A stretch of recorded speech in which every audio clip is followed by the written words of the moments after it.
A reading from Streams of Silver by R.A. Salvatore.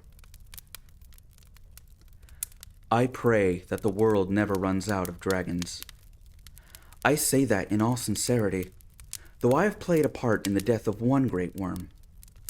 For the dragon is the quintessential enemy, the greatest foe, the unconquerable epitome of devastation. The dragon, above all other creatures, even the demons and the devils, evokes images of dark grandeur, of the greatest beast curled asleep on the greatest treasure hoard. They are the ultimate test of the hero, and the ultimate fright of the child. They are older than the elves, and more akin to the earth than the dwarves. The great dragons are the preternatural beast, the basic element of the beast, that darkest part of our imagination. The wizards cannot tell you of their origin, though they believe that a great wizard, a god of wizards, must have played some role in the spawning of the beast. The elves, with their long fables explaining the creation of every aspect of the world, have many ancient tales concerning the origins of dragons, but they admit, privately, that they really have no idea of how the dragons came to be. My own belief is more simple, and yet more complicated by far. I believe that dragons appeared in the world immediately after the spawning of the first reasoning race. I do not credit any god of wizards with their creation, but rather the most basic imagination, wrought of unseen fears, of those first reasoning mortals.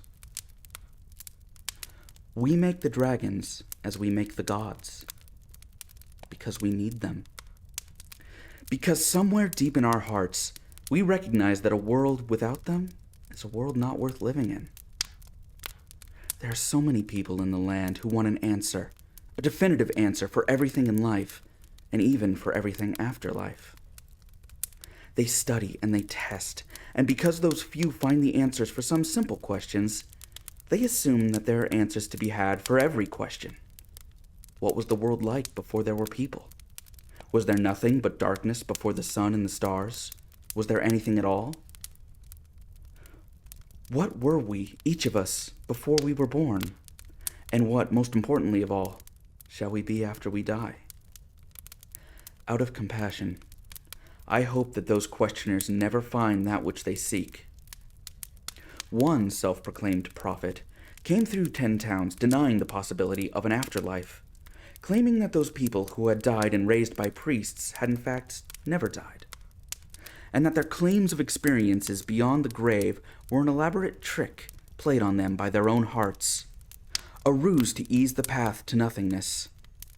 For that is all there was, he said, an emptiness, a nothingness.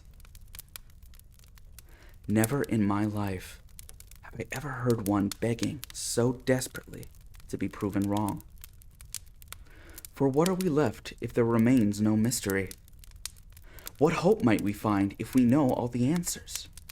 What is it within us, then, that so desperately wants to deny magic and to unravel mystery? Fear, I presume, based on the many uncertainties of life, and the greatest uncertainty of death. Put those fears aside, I say, and live free of them. For if we just step back and watch the truth of the world, we will find that there is indeed magic all about us, unexplainable by numbers and formulas. What is the passion evoked by the stirring speech of the commander before the desperate battle, if not magic? What is the peace that an infant might know in its mother's arms, if not magic? What is love, if not magic? No. I would not want to live in a world without dragons, as I would not want to live in a world without magic. For that is a world without mystery, and that is a world without faith. And that, I fear, for any reasoning, conscious being, would be the cruelest trick of all. Drizzt. Thanks for watching.